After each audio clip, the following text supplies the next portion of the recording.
Upon was a new horror film that came back a couple weeks ago, and it stars Joey King as this character named Claire, who's having a pretty rough life. She's not the richest person in the world. She's not the most popular kid at her school. She really only has two friends who actually hang out with her every day. Other than that, her mom died several years ago, and she feels kind of alone in the world, but one day her dumpster diving dad finds this Chinese-looking box that actually grants 7 wishes. It says so on the label. But what Claire doesn't realize is that for every wish that she wants, someone has to pay the price. A death sentence, pretty much. Now, describing that plot, if I didn't know anything about the movie, who was in it, who was behind it, I actually would have been like, you know what? That's kind of a neat concept for a psychological kind of horror film. Someone like struggling with the idea of like, people are dying around me, but these wishes are pretty sweet. So that kind of idea is actually interesting. And when I watched the trailer too, I was like, okay, it doesn't look like it could be that great, but it has a neat concept going for it. Maybe there's something here. But then all my hope kind of left me as soon as I found out who directed this movie. The guy who did the first Annabelle film and Mortal Kombat Annihilation.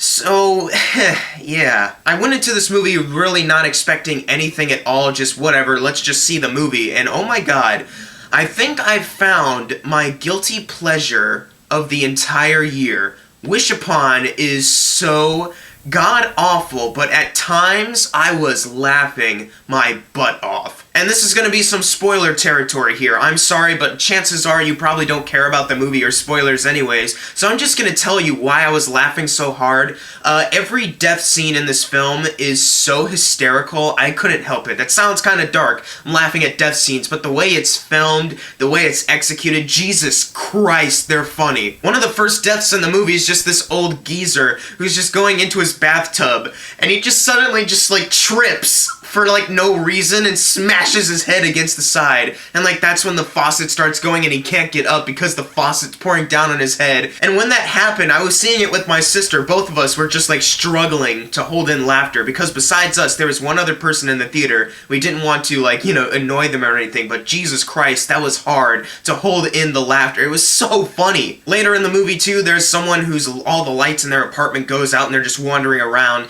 and they're so clumsy that they trip on a frickin' rug. They trip on it and all of a sudden their face goes like right through this horn thing. For the longest time, there's a scene where a woman's hand is like going into the sink and you know, you're expecting like, oh, that hand is gonna get chopped up down there. But then she pulls her hair out to turn around for a second, and that's when her long hair gets in there, and that's how she dies. I was like, oh my god, this movie couldn't be any more inept. They even tried to do a fake out death in like the worst way possible. Like Claire's dad like has to pull over because there's something wrong with the car, and he's like going under there like, I'm gonna switch out the tire, but then the spare tire starts to roll and all of a sudden a truck comes up and hits it, and it's flying right back at the dad, and he has to duck and it hits it. Oh my god, I was laughing so hard. It was kind of like more anticipation, like, oh, is he gonna die? And then like, oh, that was a stupid fake out, really? But then later in the movie, the dad dies anyways because Claire says, oh no, I made a wish, someone's gonna die. My dad is near that chainsaw, I gotta run out to him. And it's like his friend is like cutting down a tree limb and he's like right below. And Claire's running out like, Dad, get out of there. And he turns around, what? And at that moment, that's when the chainsaw falls and like kills him.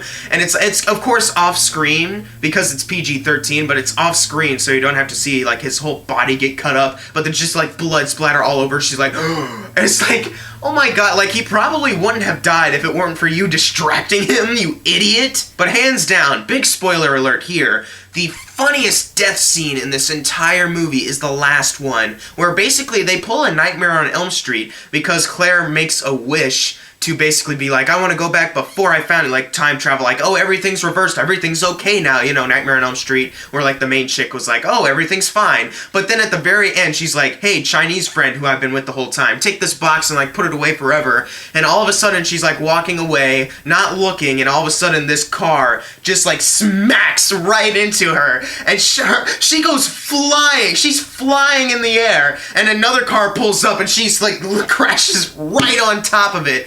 I was laughing so hard. At that point, I wasn't even trying to hold it in. I was laughing too much. It's one of the best, worst horror death scenes I've ever seen in my entire life. Just seeing Joey King just fly in the air. Oh my... I'm sorry, if you think it's messed up for me to laugh at this, don't blame me. It's the movie's fault for not being scary in the slightest. It's just hysterical. So besides the fact that this movie is a hunk of garbage, I could probably watch this movie again because of how funny it is. To me, there's three kinds of horror films. There's great horror films, and then there's awful horror films that get it wrong entirely. But then there's the horror films that are pretty bad, but through a lot of its execution, it's actually kind of funny and entertaining. And that's what Wish Upon is, that third one. Like, Joey King is playing one of the most selfish, dumbest characters of the entire year. Like, you'd think, like, oh, maybe I shouldn't be wishing for this stuff. It takes her so long to finally put the pieces together, like, oh, these people are dying because I made a wish, and also this wish came true, like, a couple hours ago. You'd think there'd be some connection, but no, it actually takes her about, like, 30 minutes for her to finally figure it out, and her wishes, like, straight up suck. It's nothing really important, like, oh yeah, that's a character I can get behind because they believe in, like, good things, like making these wishes. It's just, like, whatever benefits her so that she can just be, you know, more popular. But the character is not written in a way where you can be like, where I can totally understand where you're coming from. It's just because, you know, she's a high school girl and she gets picked on a lot, so of course she wants this. Like, no, you gotta do a little bit more than just do stupid high school tropes. Like, of course, when they go to high school, everyone acts in a way where no one in high school acts. Seriously, Hollywood, please figure it out that when you're writing high school students, none of them are gonna have, like, evil monologues to each other or, like, clever lines of dialogue. Like, I was watching this movie, and as a high school student, I was just like, I have never seen this before in my high school, and I doubt if I went to other high schools, I probably wouldn't see this either. And also her dad, he doesn't really do anything to piss us off or annoy the audience, but it's just, they don't really explain why he's a dumpster diver. Like, is this how he makes money? Or they never really made that very clear if that is the case. It just looks like he's just collecting it. Maybe he's got another job. I mean,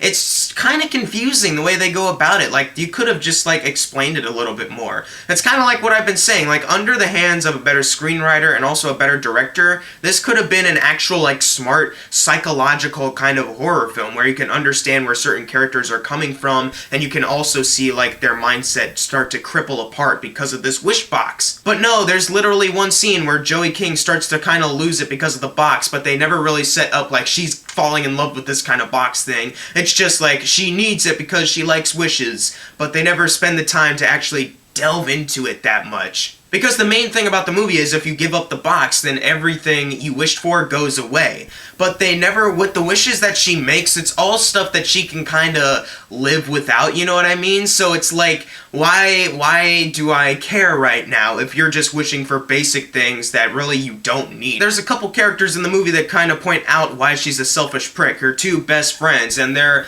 not the best characters in the world. One of them points out, like, hey, why aren't you wishing for, like, world peace and to save world hunger? But then she goes on to say, or you could have wished stuff for all of us. Why haven't you taken us places and wished for us? And it's just like, oh, well, you're just kind of selfish too. And this same best friend is playing this Pokemon Go ripoff app, like Monster Demon Hunter thing, and at one point it's actually why she dies, because it's like, oh, I gotta go chase down this monster. I'm going up like several flights of stories in this hotel, then take this elevator back down. Oh, it snapped, I'm dead. Once again, spoilers. I don't think anyone really cares though. And then there's Shannon Purser, who was in Stranger Things. She was Barb, and it's like, she's a good actress for sure, but in this movie she could not be any more wooden, you know? It's like there's nothing really going on with her character, and the performance is just kind of dull. And she's the one who's really more consistent with the, you gotta give up this box. At one point she actually does steal it, but they never do explain how she's even able to steal it or what she did to steal it. It doesn't, the writing doesn't make any sense here. But you know what, guys? I can live with a nonsensical plot. I can live with some bad horror movie acting. I can live with some horrible, dated high school tropes in film, because you know what? Those death scenes were hysterical. This movie is inept in a beautiful kind of way, in a way where I could literally watch this movie again because of how magical it is. It really is something special. Before I give my grade, I actually forgot to mention this, so I'm re-recording. I've set up the camera once again. I was about to start editing, but then I forgot this one thing, and I had to turn on the camera one more time. This one character, this Chinese dude, who's kind of hitting on Claire throughout the movie, but you know, there's this kind of friction between them too because of the box. This dude throughout the movie, okay, he's kind of boring. He's actually really boring, and as a character, really flat. But at the ending of the film, you know, before Claire gets hit by the car and starts flying through the air, she passes the wish box onto him. And during a mid-credit scene, he is looking at the box, and they're pretty much setting up the sequel, Wish Upon 2, starring this dude, or just anyone else who finds the box after this guy. Like, that's exactly what they're going for with this movie. I could not believe that they were actually trying to set up a sequel with this thing. Like, you already messed up so badly with everything else, now you actually want to set up another one? Really? You know what's more interesting? Making the prequel to this movie. Explaining, like, how the box came to be what it is. I mean, Ouija Origin of Evil was a prequel to a bad horror film, and that was perfect. Then you have Annabelle Creation coming out soon. That looks like, it already looks better than the first Annabelle movie, and some people are already saying it is. So maybe they can make a prequel to this movie and, you know, make it better. But from the box office, I don't think so. I'm gonna give Wish Upon an F. Of course, this movie's trash. It gets this grade full-heartedly, but the death scenes are just so funny to where it's an F, but it's a little more light of an F. Like, if I had to make a worst list right now, ranking all the F movies, Wish Upon would be like the lowest one, to where it's not the worst, it's actually the best kind of F movie, because at least it got some entertainment out of me. Of course, if people just straight up hate this movie, I can totally see where they're coming from, but for me, I was just laughing so hard at the death scenes, getting some entertainment from that, to where I'm just like, you know what, this is just so bad in the best way possible. But if you've seen Wish Upon, leave in the comments below of what you thought of it, and as always, thank you guys for watching. Make sure to subscribe. I'm Jackson Fulcher. See you guys next time.